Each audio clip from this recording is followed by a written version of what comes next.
Chapter 4 Valpi Vidyasthanam. In ancient India, education was widespread and prevalent. In ancient Greater India, there were great centers of learning in many big cities, where scholars from different parts of the world studied. One such center of learning was in Gujarat. In this lesson, an introduction is given of that center.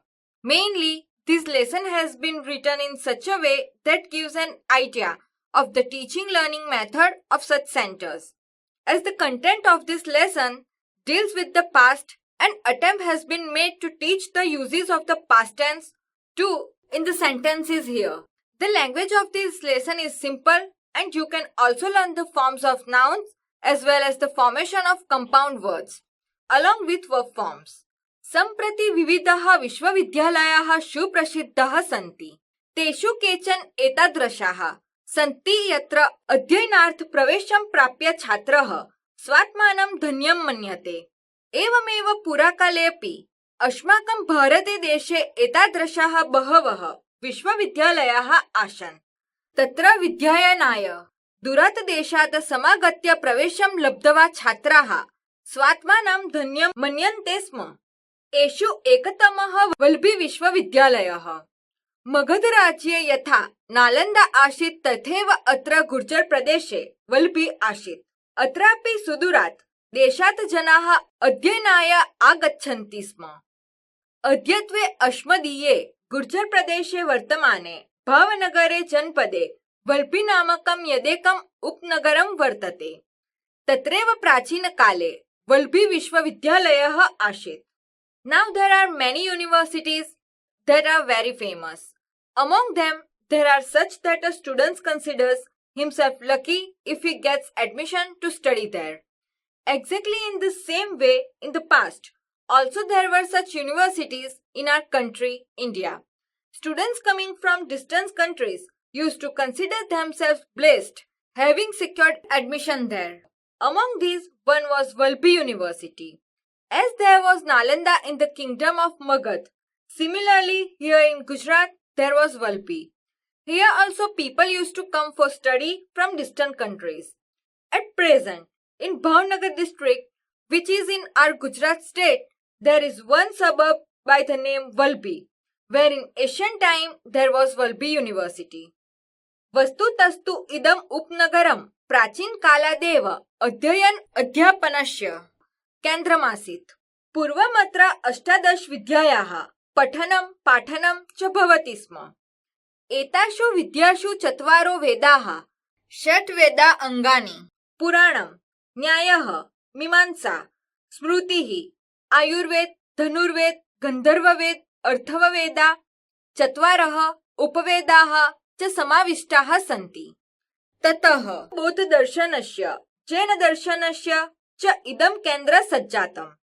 ख्रिस्तस्य 4थ्या शताब्द्यां ऋग्वेदस्य भाष्यकारः स्कन्दस्वामी सज्जातः. सः अत्रैव अवसत्. एतत् सूचयति यत् गुप्तकाले अत्र वेदाध्ययनमपि प्रचलित स्म. ख्रिस्तस्य 4थ्या शताब्द्यामेव सुप्रसिद्धो बौद्धाचार्यो स्थिरमति गुणमति जैनाचार्यः श्रीमल्लवादी सूरिः च अत्रैव विद्याभ्यासं कुर्वन्ति स्म. एतत् सूचयति यदत्र जैन बौद्ध दर्शनानामपि अध्ययनं प्रचलति स्म. अत्र यथारुचि यथामति छात्राः अपठन्. प्रवेशार्थमत्र प्रवेशपरीक्षापि भवति स्म. तामुत्तीर्य एव अत्र छात्रस्य प्रवेशः शक्यः आसीत्. Actually, this suburb was center of learning and teaching from the ancient time. In the past year, the learning and teaching of 18 Vidyas, branches or faculties of learning, used to take place. Among them were included the 4 Vedas, 6 Vedangas, Puranas, Nyaya, Mimamsa, Smriti Ayurveda, Dhanurveda, Gandharva Veda, Arthaveda, and the 4 Upvedas. Later this became the center of Jain and Buddhist philosophy. In the 4th century AD, Skandaswami, the commentator of Rigveda, lived. He lived here only. This indicates that in the Gupta period, even the study of Vedas was going on. In the 4th century AD, itself the very famous Buddhist teachers Sthirmati and Gunmati and Jain teacher Sri Mallavadi Suri were studying here only. This indicates that the study of Jain and Buddha philosophies was also going on here. Here the students studies according to their liking and intelligence. There used to be entrance tests also for admission here. Only after passing it, the admission was possible. ख्रिस्तस्य पंचम्यां शताब्द्याम् इदमुपनगरं मेत्रकाणां राजधानी आसीत्. मेत्रकाणां व्यवस्थानुसारम् अध्ययनस्य समाप्त्यनन्तरं वादसभायां शास्त्रार्थः भवति स्म. शास्त्रार्थे विभिन्नानां मतमतान्तराणां खण्डन मण्डनपूर्वकं विमर्शः भवति स्म. अनेकस्मै विजयीजनाय राजा पारितोषिकरूपेण भूमिम् अयच्छत्.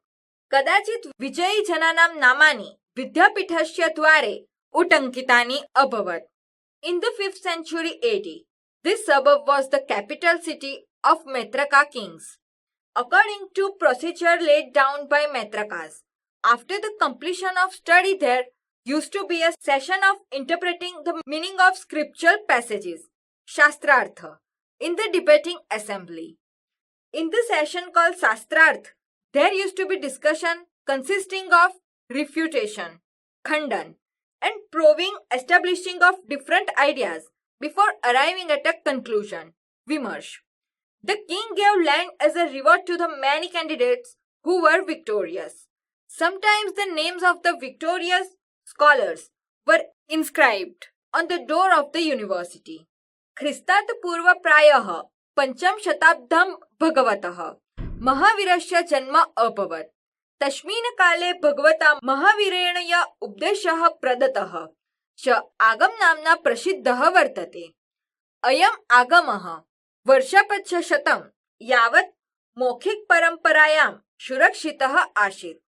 एवं हि श्रूयते यत् ख्रिस्तस्य तृतीयायां शताब्द्यां नागार्जुननाम्ना प्रसिद्धस्य विदुषः अध्यक्षतायाम् एका जैन साधूनां समितिः मिलिता. अस्याम् आगम ग्रन्थानां लेखनस्य प्रस्तावो अभवत्.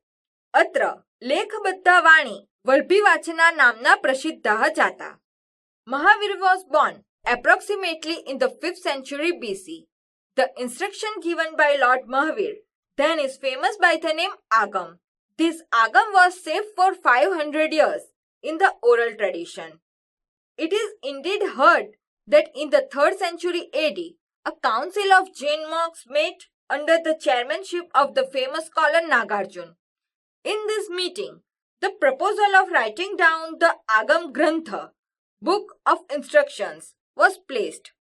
Mahavira's speech, transcribed here, became famous by the name Valbhivachana. ख्रिस्तस्य नवम्यां शताब्द्यां वल्भिनगरस्य विनाशः अभवत्. परन्तु तस्य अवशेषाः अद्यापि तस्य समृद्धिं सूचयन्ति. एवं भारतस्य प्राचीनेषु विद्याकेन्द्रेषु वल्भी एकतमम् आसीत्. इतिहासे च अद्यापि वर्तते.